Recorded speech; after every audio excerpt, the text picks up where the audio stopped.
Hey everyone, welcome to Locked On Lakers for Wednesday. Brian Kamenetsky, Andy Kamenetsky.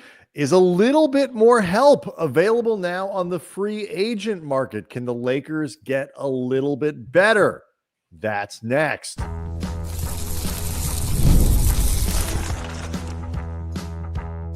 You are Locked On Lakers, your daily Los Angeles Lakers podcast, part of the Locked On Podcast Network, your team every day. Thanks to everybody for making Locked On Lakers first listen of every day, Monday through Friday. No matter how or where you get your podcasts, this one's always going to be free and never behind a paywall. And Locked On Lakers on YouTube, Andy's, we're over 35,000 subscribers. We're all hanging out, talking to each other, talking to us, and wondering if there is a way the Lakers might be able to squeeze out just a little bit more from this free agent summer.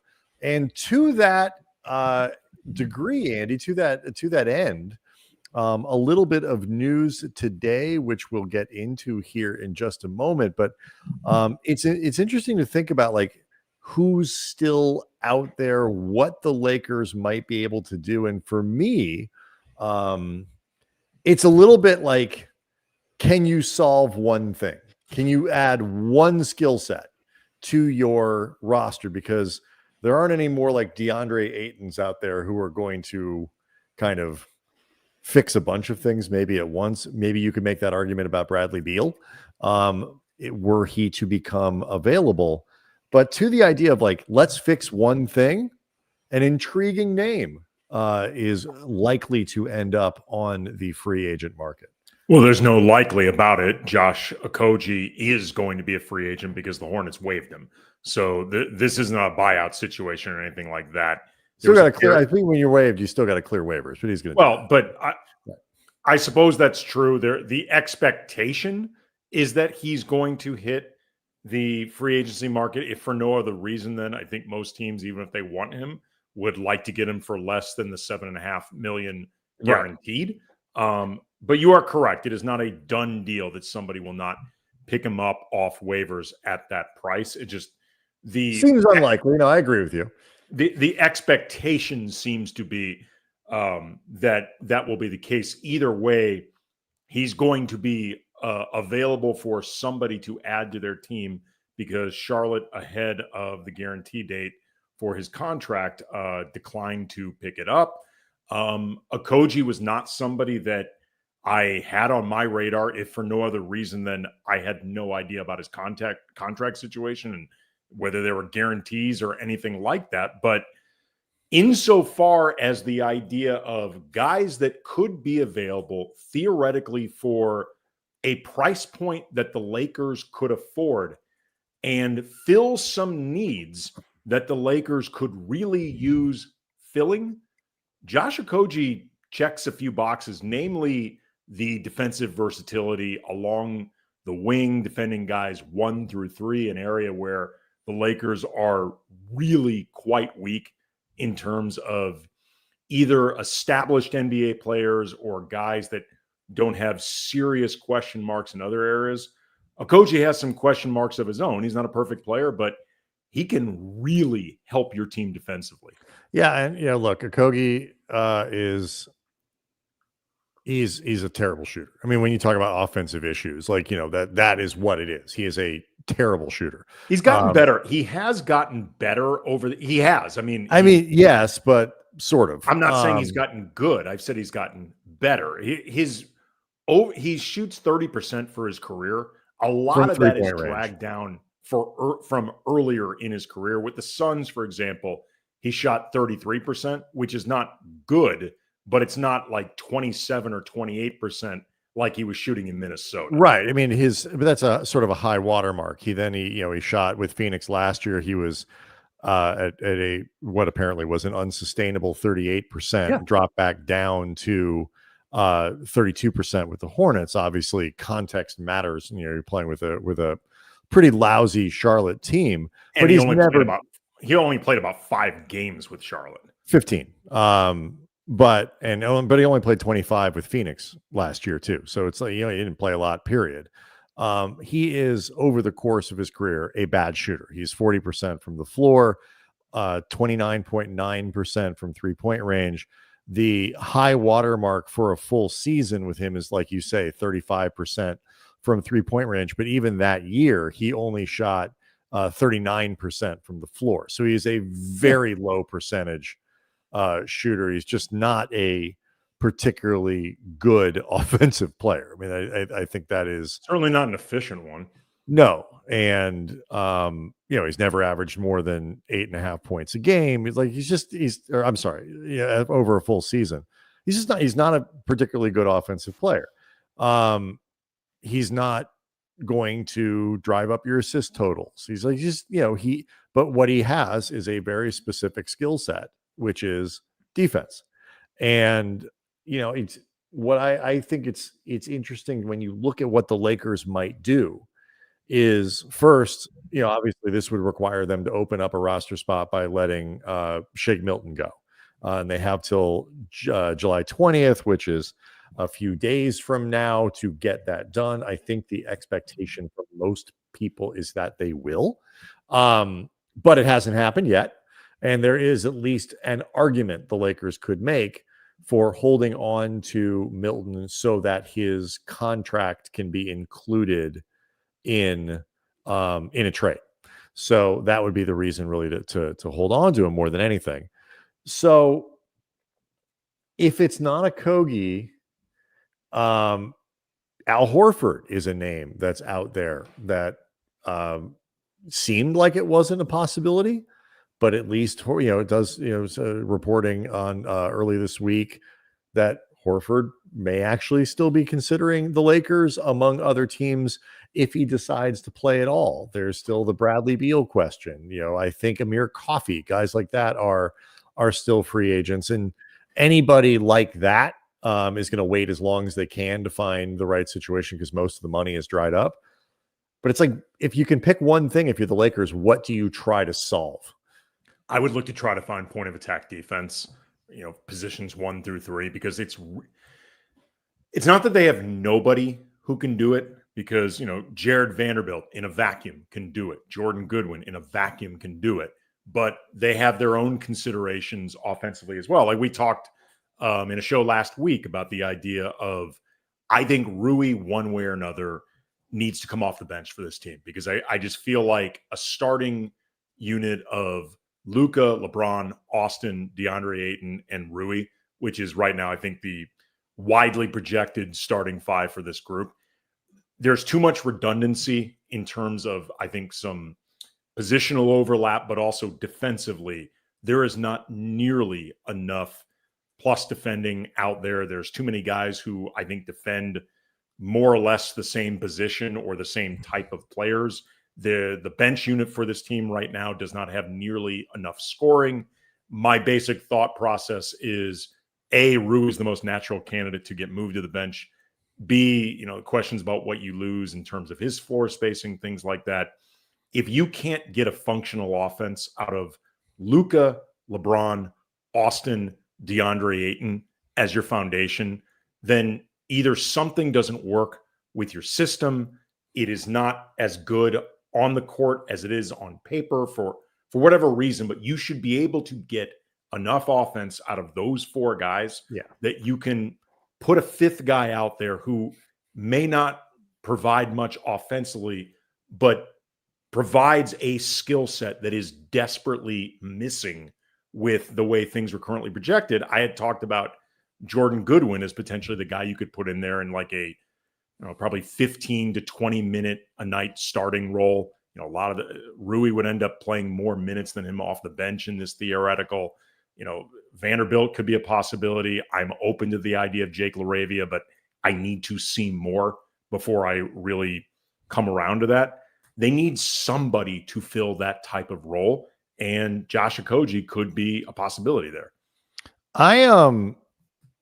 My first choice of all these guys, the better version of him is De'Anthony Melton, who is, I think at this point, Golden State is the odds-on favorite here to land or re-land Melton, according to the most of the current reporting. But after the break, let's kind of break down maybe where the Lakers could go, which guy you might hold out for. Would you hold out a little bit longer and just sort of see what else might happen over the course of the rest of the summer? Or if you get a chance, jump at one of these guys who might still be available. So we'll do that next.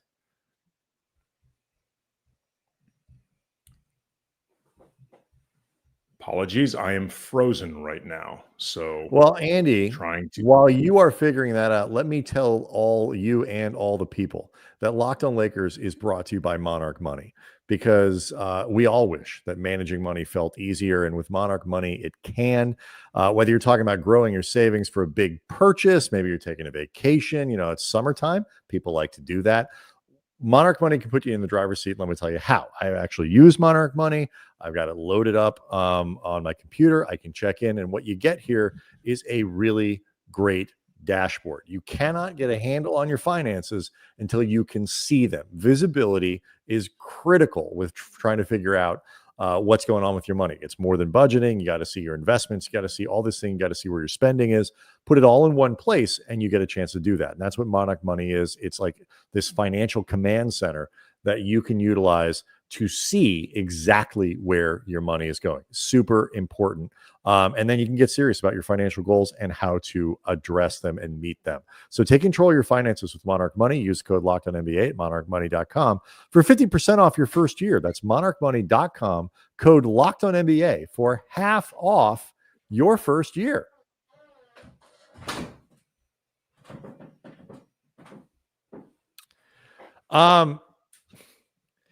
I am curious about two things. I think ultimately they will release Shake Milton and open up a spot. I think they are, by all accounts, trying to figure out a way to open up a second roster spot by, in a trade, what a lot of people call a consolidation trade, where you trade two, you bring back one, that opens up another roster spot. I think they would ideally love to keep one open. I don't think they have the luxury to do that, but neither do I. So I'm curious as to whether or not if they just release Shake and they can't pull off a trade, because would they fill that spot or would they leave it open?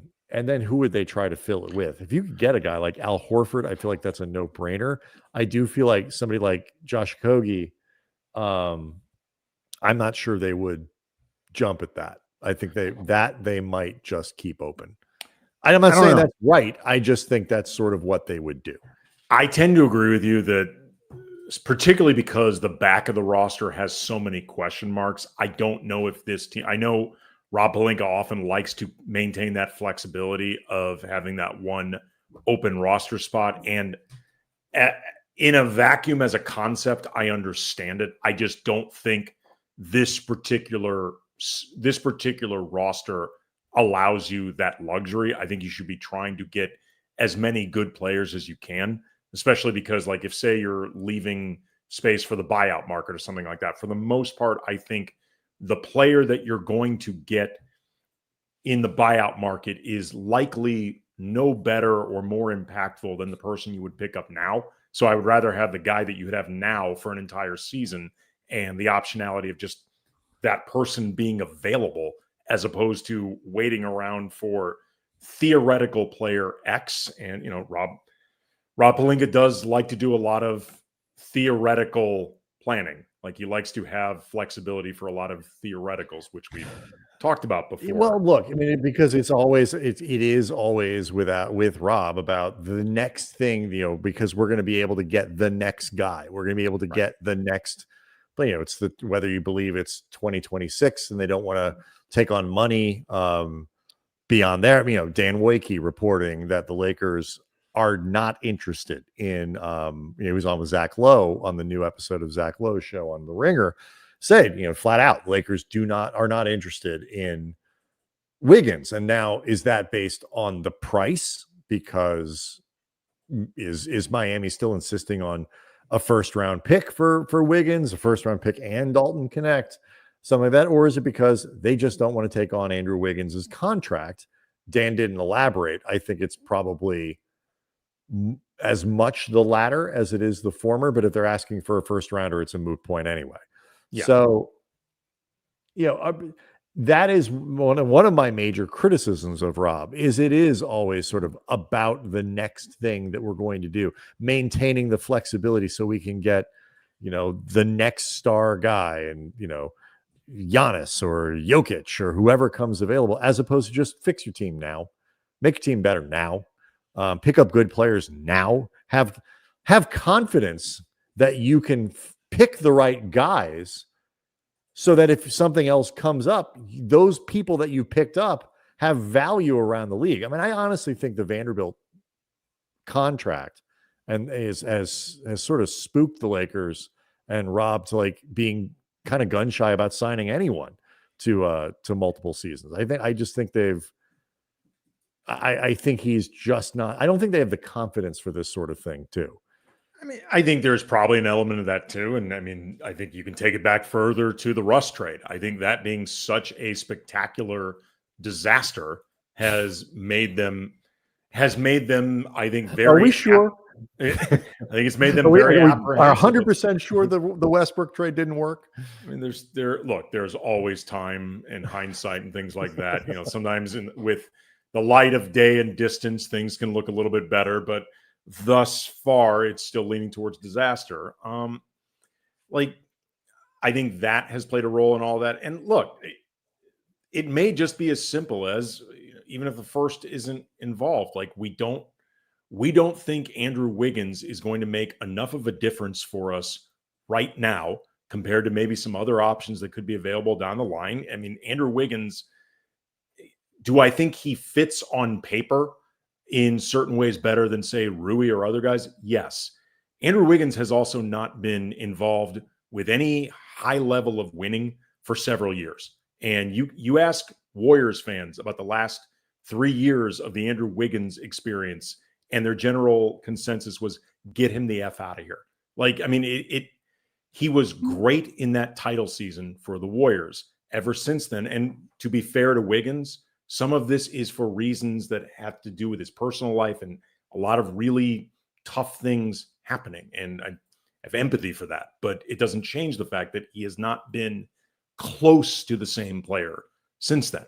So sure, they may just feel like for whatever Miami's asking price is, combined with the idea of having him for a couple more years, they just don't think he would be as impactful as what they know Rui provides, and perhaps more immediate flexibility, whatever. But they, one way or another, they need to be filling some of these needs across the roster. And, they need to find defenders that they don't have for this team. And the problem is, and this is where I would say, and I know there are a lot of people who are not in on the Wiggins thing, and I get it. I wouldn't trade the first rounder. Would I trade Rui and Dalton? Yeah, I think I would, mostly because I'm kind of down on Dalton. And I think if you can, re-slot Wiggins and for Rui in their lineup, it makes a lot more sense. Everybody slots into places that make sense. Wiggins, still a good defender. You're not relying on him to be, a second or even a third scorer for your team at this point. He probably in that starting lineup, he'd be the fifth scorer. Sure. So it's like go defend all the time, and that's your job. And I think that would be fine, and it would work out really well. It rebalances the roster. The problem with guys like they need somebody like him, regardless. I don't disagree with that. And so I would just say go get him. And again, I'm kind of down on Dalton. And I think, is there a chance you'd be selling low? Absolutely. There's also a chance you'd be selling before the bottom drops out of his market, to whatever degree it exists. The problem, and why I would make 100% sure that I can't get Melton before I go for Josh Okogie, because while Melton is not a perfect offensive player, he's better. And the Lakers have too many one-way players. One of their major problems is they just have too many one-way guys. And that's what he would be. Melton is a little bit more of a two-way player. Al Horford is a little bit more of a two-way player. Like, you just need guys who can play both sides of the ball. And that's something that, while Andrew Wiggins is imperfect, he certainly is a two-way player, even at this stage of his career. Again, I am not making the case not to get Andrew Wiggins. I'm just saying that the case to not get him, or where the Lakers may not be as interested, again, it may be Miami's asking price is just too high. They are currently projecting right now that they really want Wiggins to be a part of this core. Eric Spoelstra said this on the record. I don't know if it was in Summer League or wherever, but he said this recently, that Andrew Wiggins, they consider him part of their core moving forward. They're excited to have him for a full season. This may be posturing to raise the price. It may actually reflect Miami, a team that never wants to rebuild. They will always try to make the playoffs every year, wanting Andrew Wiggins for that quest to make the playoffs. I'm just saying that the argument, if there is some skepticism about the idea of how much Andrew Wiggins has consistently affected winning over the course of his career, I can see that argument, even if I'm not saying don't get him. Yeah, I just, from my perspective, if it's the contract, that's a bad reason. If it's the asking price, that's a different question. We'll kind of follow some of these free agent stories. I don't think the Lakers are going to make a move particularly quickly. But, as more guys kind of trickle onto the market, I think they're going to wait out this Beal thing to find, like, you don't start making moves and jumping the gun for someone like Okogie. Like, it's not, I don't think you do that, but it raises the question of what they should be getting. They can afford to be patient. But it'll be interesting to sort of follow along to see what shakes loose and how aggressive the Lakers might be. Next, though, let's talk a little Luka Doncic and what his timeline for extending with the Lakers might look like. Get to that next.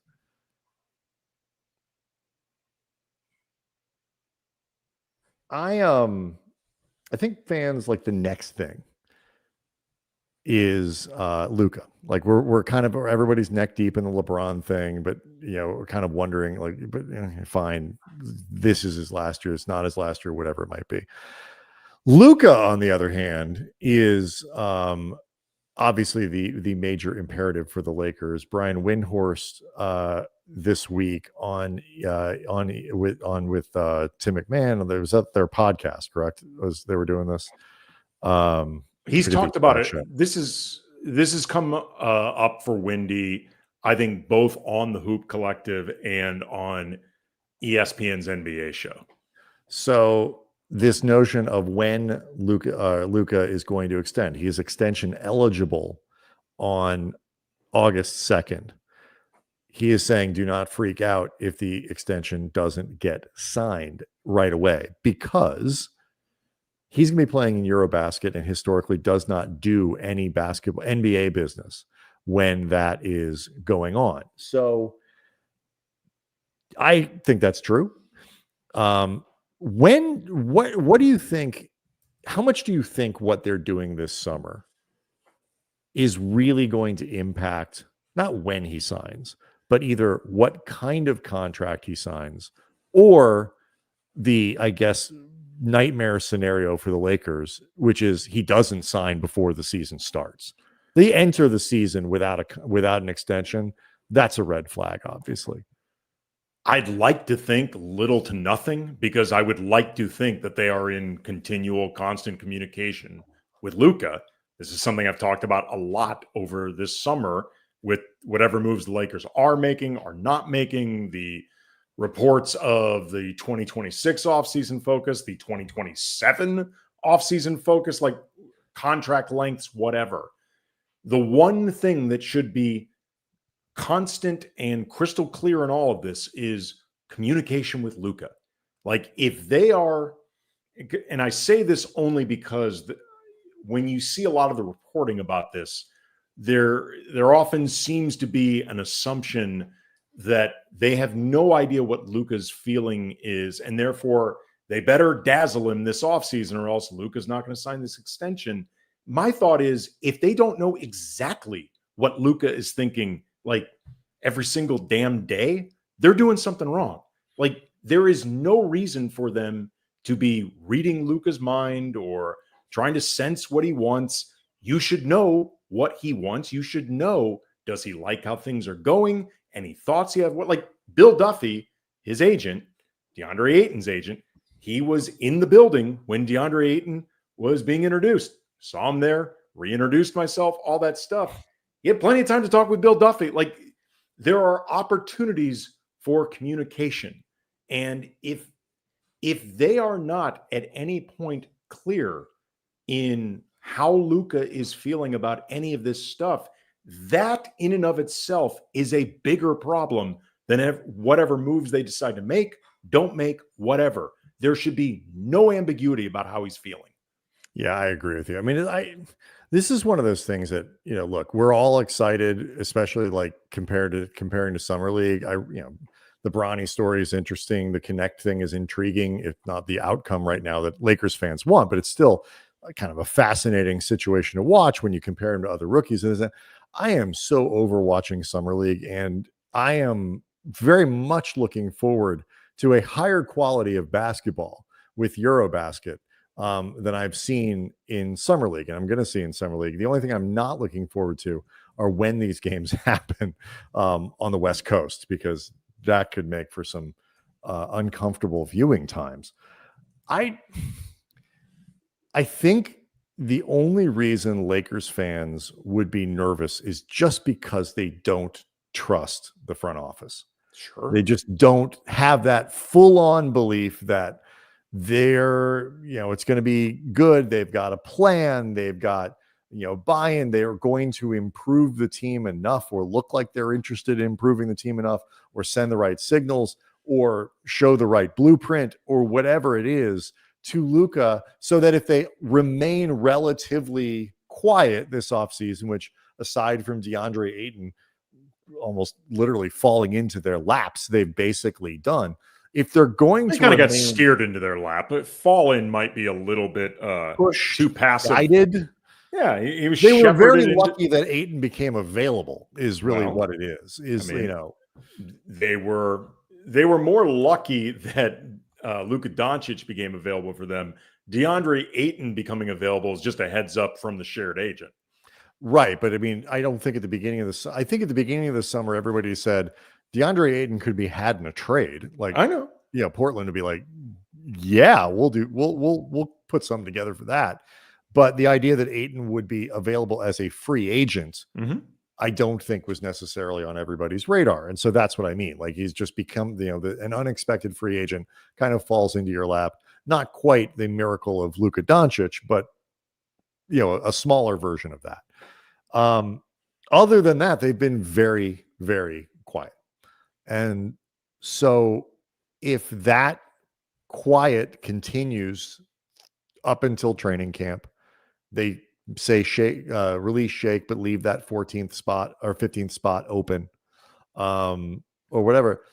If they need to be able to then convince Luka that the blueprints for next off season or for the trade deadline or whatever is going to be strong, and if the line is, hey, we're going to have 3 first-round picks to be able to trade, and we'll have extra cap space and all this other stuff. If I'm Luka and I look at their track record, I'm a little, I'm at least wary.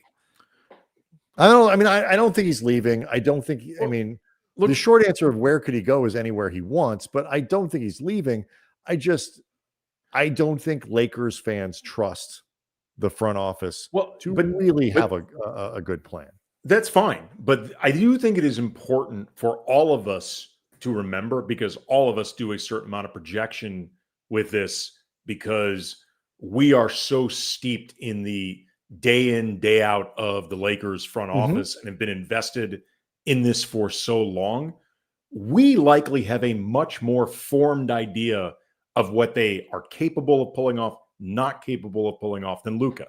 Like, there is a certain amount of bias, and I don't even mean bias that's unwarranted. I'm just saying bias because we have paid so much attention to this, and like the minutia of it and the granular of it. in ways that Luka likely has not, because why would he have been?